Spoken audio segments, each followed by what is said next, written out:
that this day was going to happen. I didn't know when, and I didn't know how fast, but I knew that this day was coming.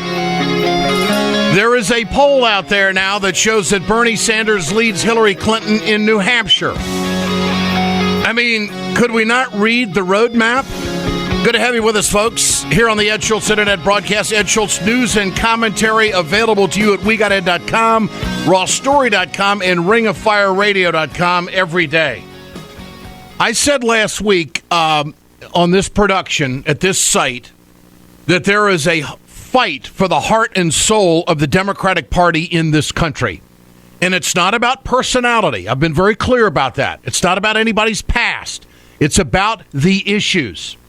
When you ask Bernie Sanders about Keystone, you get an answer. When you ask Bernie Sanders a question about the Trans-Pacific Partnership and Trade Promotional Authority, you get an answer. When you ask Bernie Sanders what he would do to the big banks on Wall Street, you get an answer.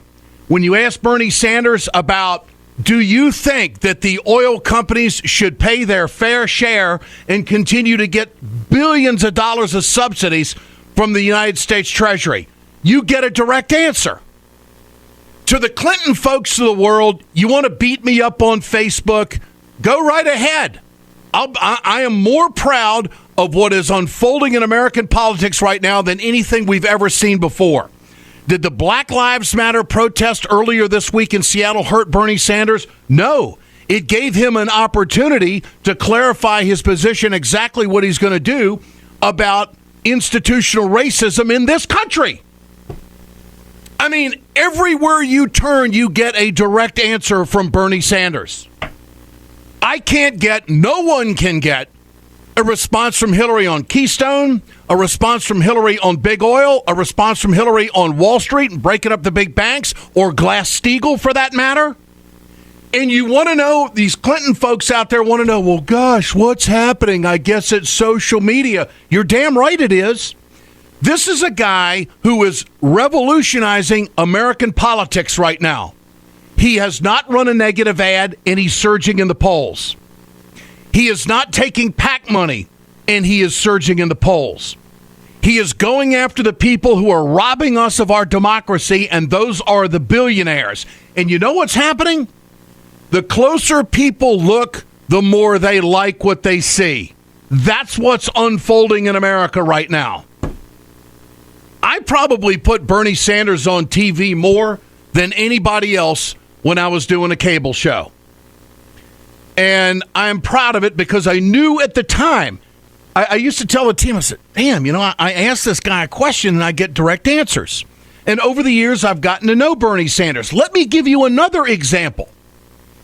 Hillary Clinton goes out on the campaign trail and says that she will protect Obamacare. What? The country's not on Obamacare. The country's on universal health care. If you go talk to Bernie Sanders about, okay, what are we going to do with health care? He says, I'm an advocate for Medicare for all, universal health care. And if he's president, he will push for that. He will get his friends in the legislative branch to put something together to try to get it to his desk for signature that that's where we are going to move. You don't get that answer from Hillary. You get from Hillary, well, she's going to do everything she can to protect Obamacare. Obamacare is yesteryear when it comes to health care in this country. We're talking about moving forward. We're talking about health care for everybody. Just have your wife get cancer, and then you'll appreciate health care for everybody, if you know what I mean. Communication Workers of America, Alliance for American Manufacturing, BioGreen Clean, and the iSave team bring you this production. We're here every day at WeGotEd.com, RawStory.com, and RingOfFireRadio.com. I appreciate the download and the listen and the view, because we're now closing in consistently on the number of people that used to watch me on TV that are now accessing this. And I'm going to give you the straight talk, and nobody's going to harness me at all. And I'm not in this to make friends. I'm in this to make America better. And the fact of the matter is, what we're seeing right now is what Katrina Vanden Heuvel said yesterday on this production. We are seeing movement politics alive and well. Now, my issue with the mainstream media is this. Where's the term movement? Why aren't people saying there is a Bernie movement underway? How many thousands have to show up in Seattle, in Portland, in Denver, in Los Angeles before we recognize what's going on? This gentleman, who's been a friend of mine for a long time, called it early on. He says there's something happening out there. The ground is shaking. There's a movement taking place in America. Larry Cohen joins us. He is the chair of Democracy Initiative, former president of Communication Workers of America. Mr. Cohen, good to have you back. Great being on. What is happening out there now? What it was 3 months ago and what it is now? Well, we're moving, I think, towards a movement, from sort of movement moments, meaning that these things are still somewhat disconnected, even in this campaign where, as you know, I volunteer basically full-time. And, that's what we're trying to do in this campaign, is to catch up with these amazing moments in Seattle and Portland and Los Angeles, where altogether almost 75,000 people showed up this weekend to see Bernie, many of them standing outside and listening on speakers. Something is definitely happening. It becomes a movement, I think, when we get more structure around it, and not to confine it, but to support it and to build from it, rather than sort of the spontaneity that I would say we still have. And what do you think needs to be done there, Larry? We need to catch up with the enthusiasm so we can support these amazing tens of thousands, and many of them are young, and that gives me so much hope. When Bernie decided to run, and then on June 10th, when I told him I would volunteer, at that time 10 hours a week. My joke is it's 10 hours a day now.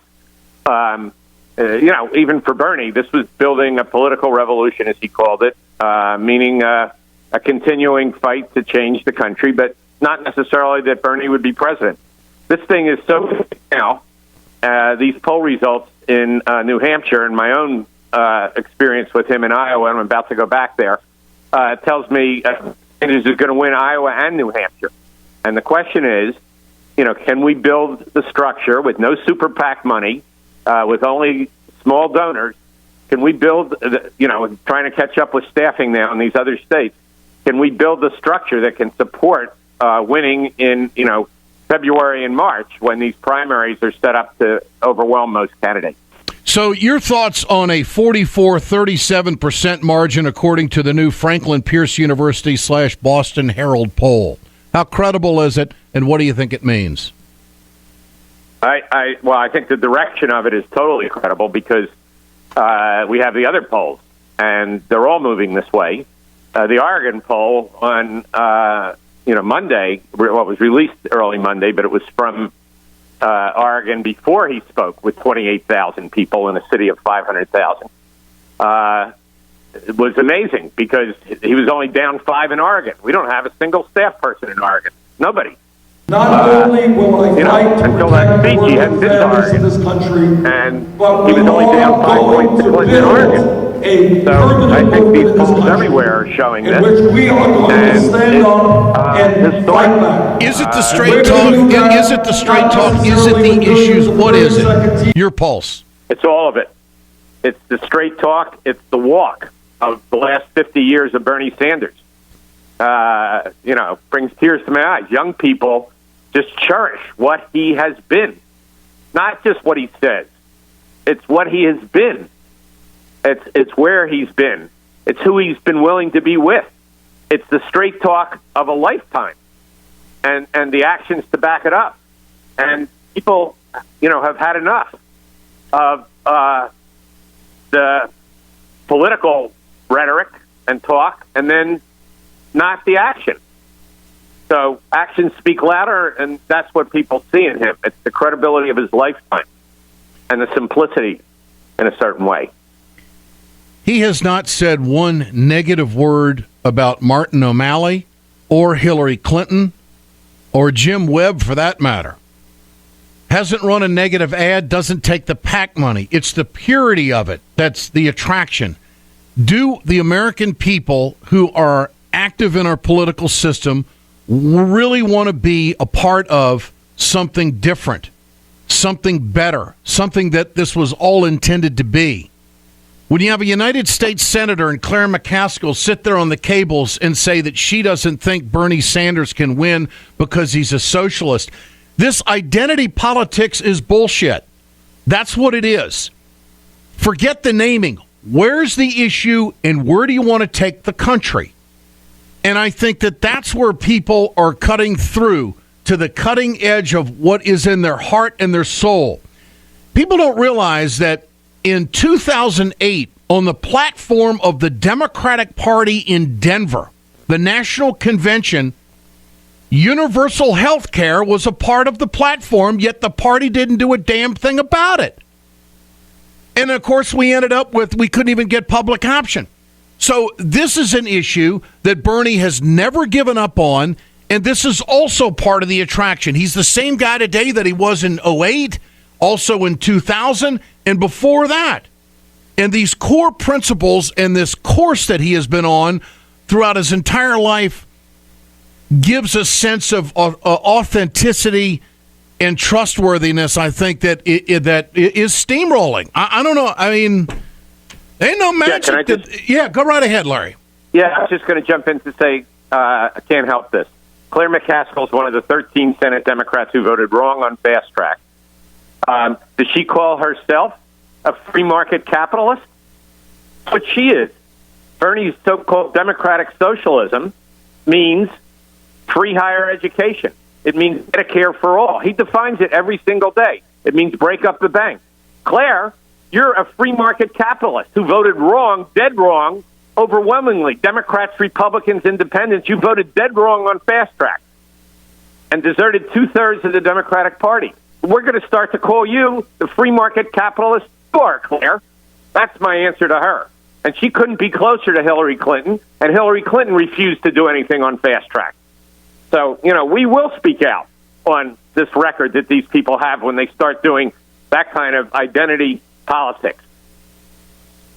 That speaks volumes, and it also puts the arrow right into the heart of the United States Senate. Now what? All of these senators who came out early on supporting Hillary, now seeing what's going on in the country, how do they go home and answer their constituents other than saying, yeah, but? The bottom line here is that this fight, this heart and soul fight for the Democratic Party may be one of the healthiest things we've ever seen in our democracy in the last 25 years. And so where's it going to go? Nobody knows.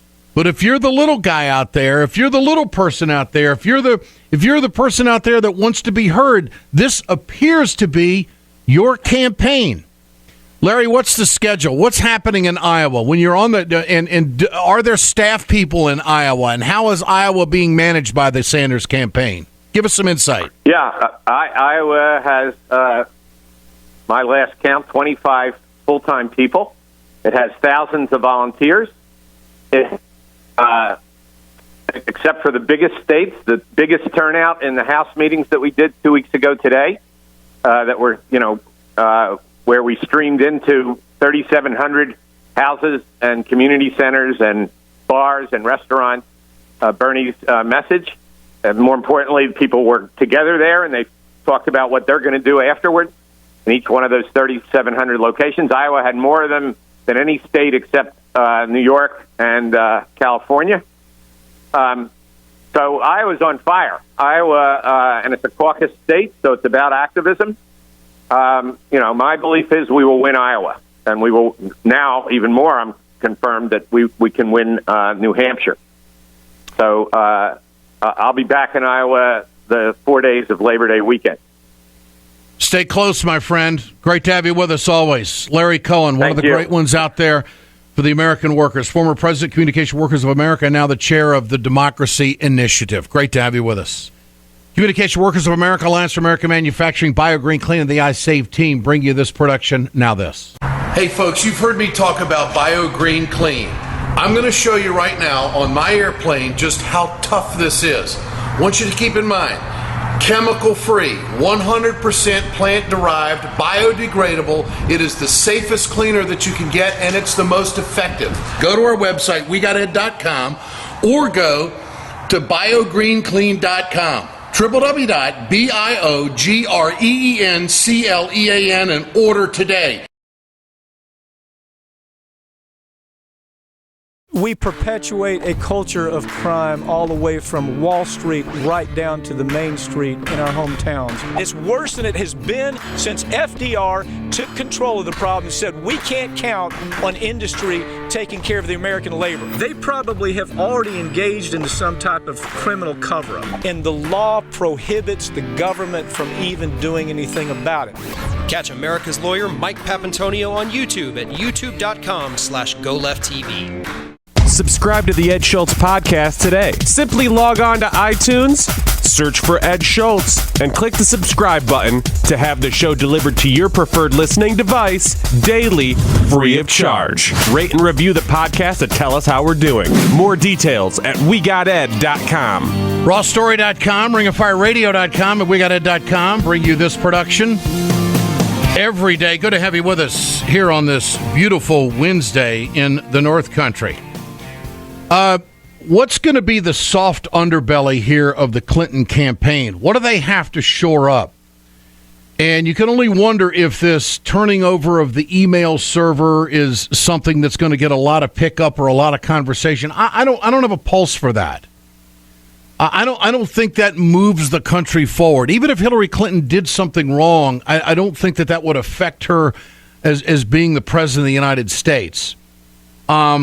It's the issues. It's the straight talk and knowing exactly where a candidate's going to go that I think is clearly the issue here, and why Sanders is surging and why Hillary Clinton is somewhat on a slippery slope. Now, back on March 10th, Hillary said this. I know you know the news that their email server is being turned over. This is something that she didn't want to do early on, but now she's making the move on it. This is what she said on March 10th. I have no doubt that we've done exactly what we should have done. I think that we have more than met the request from the State Department. The server contains personal communications from my husband and me, and I believe I have met all of my responsibilities, and the server will remain private. That played well then. But now that we've gone into the next chapter of this story where the server's being turned over, it's becoming exactly what a lot of Clinton supporters said it was going to be, tremendous fodder for anybody who's running against her. Listen to Donald Trump.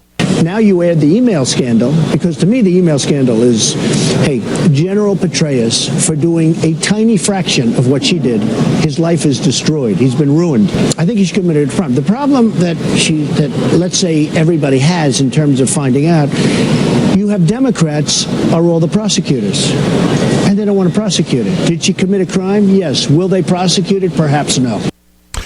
Let's sort this all out with great journalist Jonathan Alter, MSNBC political analyst, columnist for the Daily Beast, and author of The Center Holds Obama and His Enemies. Jonathan, good to have you with us. Great to be here, Ed.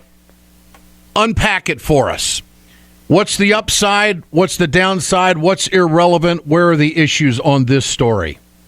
Well, I mean, there's no upside for Hillary. It's just a question of whether the downside is significant or not. And I think the real downside is the drip, drip, drip quality of this. And that once any story gets enmeshed in investigative machinery, right, and has legs as a story, then it becomes like a festering wound. The question is how big the wound is. Right now, it's not that big.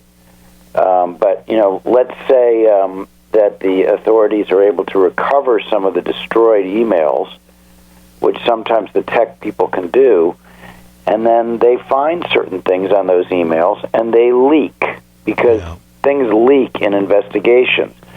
Then you have a whole series of stories about what's in those emails.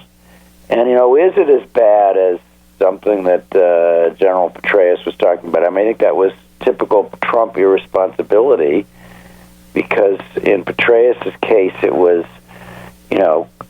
some pretty clearly classified material. He was he was giving information to a girlfriend that he had no business sharing. We don't know that about Hillary Clinton, but this story allows people to jump to conclusions. It allows them to have, as you say, fodder that they wouldn't have otherwise. Is it fatal to her campaign? Absolutely not. And people tend to have a way of projecting forward from the way things look now. She has survived a lot worse than this. She is a very resilient campaigner, but she also is not running a very good campaign so far. It feels tactical, calculating. Now, you're the first person I've heard say that. You're the first person that and first of all, you were the first journalist that I heard admit that Bernie Sanders has a pathway to the nomination. Now you're the first journalist that I've heard say what you just said, that she's not running a very good campaign. That's a declarative statement. Take us down that road. Okay, so first of all, let me just be clear about Bernie Sanders. His chances of winning the Democratic nomination are very small, despite all these big crowds. I just have covered politics long enough that I, never say never. I mean, I saw George McGovern take over when I was a kid, take over the Democratic Party against a very entrenched front-runner, Edmund Muskie, and, McGovern was seen as way too left, and he ended up winning that Democratic nomination in 1972. So stranger things have happened than for Bernie Sanders to build an organization and, figure out how to be David to Hillary's Goliath. I don't think it's going to happen, and I don't think people should assume that there's any kind of a, good chance it's going to happen. But right now, as you've been indicating, and you've been very much on this story while other people have not, Sanders is just killing it out there. He's getting these huge crowds, and the crowds don't necessarily translate into votes in big primary states, but in caucus states in particular, they really can translate into enthusiasm, which if it's sustained into the beginning of next year, I think will lead Bernie Sanders to win at least some caucuses. Yeah. So he goes into that convention, and he gets a primetime speaking role, and he continues to press Hillary to the left. And notice he's not attacking Hillary Clinton. No, not at all. And, I think he understands that he's in this mostly to raise issues and to make the Democratic Party recognize that these economic issues should be at the center of the argument. But he believes that he can win this. He believes that they're still early in the process of a 3.5-month-old campaign, and that all signs are pointing in the right direction. Well, I think that he's right to think that because of the response that he's getting.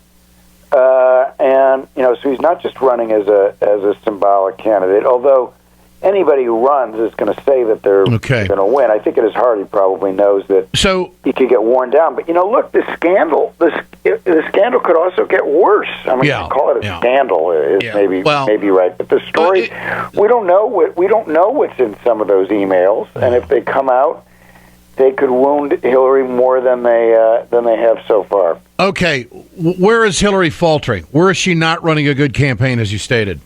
So, I think maybe, I don't mean to back off what I just said, but I was maybe too categorical. I mean, I've attended a very good speech she gave on the economy. She gave a good speech on education the other day. So she's laying out a pretty substantive agenda, and I think it's an agenda that progressives can respect once they get to know it better.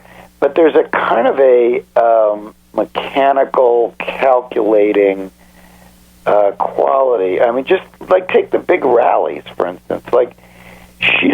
It feels like she doesn't want to subject herself to those kinds of events, and so they're not, they're not even trying to have huge events like that because they know they'll fall short to Bernie Sanders' crowd. So she just feels like she's playing the angles. It's like a little company against a big Fortune 500 company. The little company is going to be more nimble and is going to be, in some ways, more appealing, than the big the big company. So she's kind of running as General Electric, and that doesn't work. Well, why is she so isolative towards the media?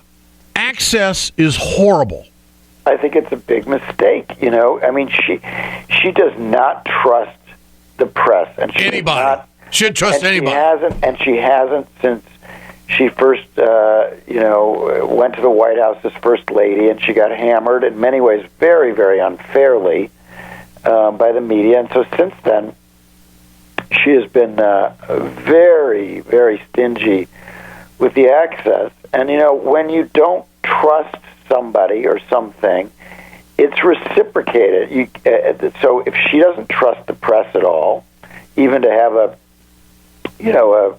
brief conversation with and give interviews, then they're not going to trust her, and then it just feeds on itself. So she really would do well to be much more like John McCain in 2000, and just let the press come in and talk to her. Will she commit some gaffes? Yes, but it won't really matter. She's going to commit some gaffes anyway, and just let them ride on her bus with her. Let them talk to her. You know. Cycle them through. The president gives more access to reporters than she does. That's crazy. You know, he's bringing in all these reporters to talk to about the Iran deal, and even though people think that he's insulated, he's actually for 6 years he has regularly had pundits and other press people in small groups. She doesn't really do that, and I think it's a big mistake.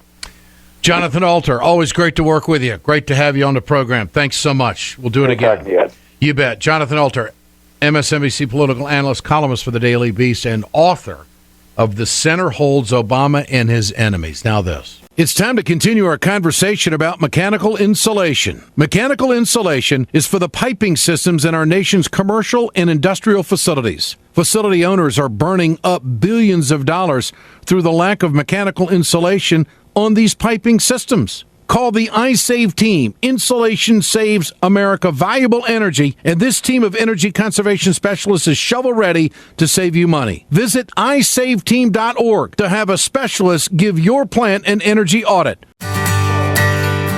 From the steel mills of Pennsylvania to the auto factories of Michigan to the modern makers movement, manufacturing makes our nation great. I'm Scott Paul, president of the Alliance for American Manufacturing.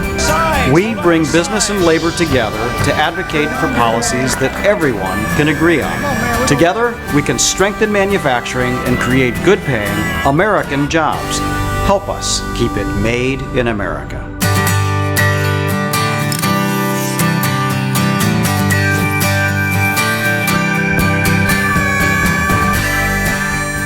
Listen to the Ring of Fire weekends on radio stations across the country. Get more information and the news of the day at ringofireradio.com. And this is Ed Schultz News and Commentary, available to you every day at WeGotEd.com, RawStory.com, and ringofireradio.com. All right, Trump watch. He still leads in the polls. The dust up with Fox did nothing to him. And so there's no issue out there that any of the Republican candidates are gaining on Trump. They might be looking for somebody different, but they just can't find anybody as of yet.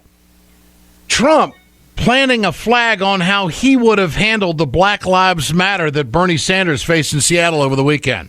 I would never give up my microphone. I thought that was disgusting. That showed such weakness. The way he was taken away by two young women. The microphone, they just took the whole place over. And the audience, which liked him, they were him. They're saying, what's going on? How can this happen? That will never happen with me. I don't know if I'll do the fighting myself or if other people will. But that was a disgrace. The way I felt badly for him. But it showed that he's weak. You know what? He's getting the biggest crowds, and I'm getting the biggest crowds. We're the two getting the crowds.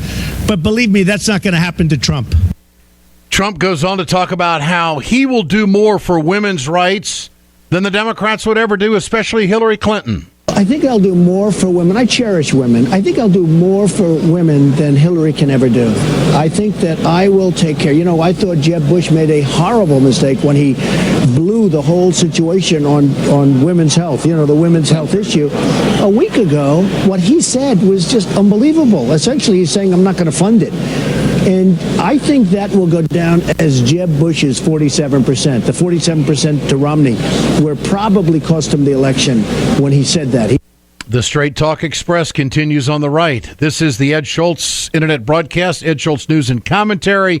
Communication Workers of America, I invite you to go to their website, cwa-union.org. They are putting together a massive effort to restore our democracy and also protect bargaining rights of workers in this country. CWA, Alliance for American Manufacturing, BioGreen Clean, and the iSafe team bring you this production. We're back tomorrow.